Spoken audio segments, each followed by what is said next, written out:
नमस्कार दोस्तों, आपने भारत का मानचित्र तो कई बार देखा होगा और आपने ये भी नोटिस किया होगा कि भारत के मानचित्र में हमेशा श्रीलंका को दर्शाया जाता है। और जब हम छोटे बचपन में स्कूल जाते थे और स्कूल की दीवारों पर भारत के मानचित्र को जब भी देखते थे तब हमारे दिमाग में ये क्वेश्चन रहता था। और जब हम अपने दोस्तों के साथ की चर्चा करते थे तो हम बस मजाक के अंदाज में ये भी कहा करते थे कि शायद ये भारत का कोई छोटा लड़का होगा। लेकिन दोस्तों, असल में इसका क्या कारण है, आज की वीडियो में जानेंगे।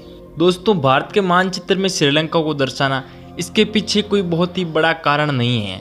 कई सारे ऐसे भी आपको जवाब मिले होंगे जिसके अंदर बहुत ही डीपली तरीके से आपको बताया गया है कि इसके पीछे इस प्रकार से कारण है या ये है जिसकी वजह से हमें ऐसा दर्शाया गया है।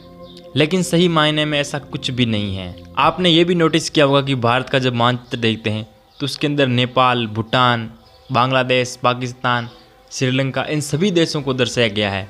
तो इसका मतलब ये नहीं है कि ये सभी के ऊपर कोई अलग नियम बनाया गया है कि कानून लगाया गया है कि इन सबको दर्शाना ज़रूरी है, ऐसा नहीं है। लेकिन आपने ऐसा ज़रूर सुना होगा कि एक कानून है जिसके अंदर बताया गया है कि समुद्री कानून की जिस देश का 370 किलोमीटर की सीमाओं का समुद्र है वो उस देश के अधीन आता है अगर कोई देश के पास में समुद्र है तो। और श्रीलंका उसके बीच में आने की वजह से वो मानचित्र में दर्शाया जाता है।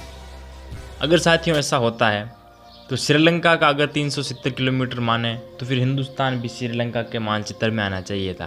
तो फिर बांग्लादेश जो बीच में आ जाता है उसको क्यों दर्शाया जाता है, नेपाल, भूटान, इनको 370 किलोमीटर का ये नियम जरूर है, लेकिन इस कानून के अंदर भी बहुत सारे कानून हैं। आपने कभी ना कभी ऐसा न्यूज़ भी ज़रूर देखी होगी कि चाइना ने जब अपना इस बार का मानचित्र दर्शाया जिसके अंदर हिंदुस्तान के कुछ हिस्से को अपने अंदर दर्शाया है, तो ऐसा विवाद है, आपने कहीं ना कहीं ज़रूर सुना होगा।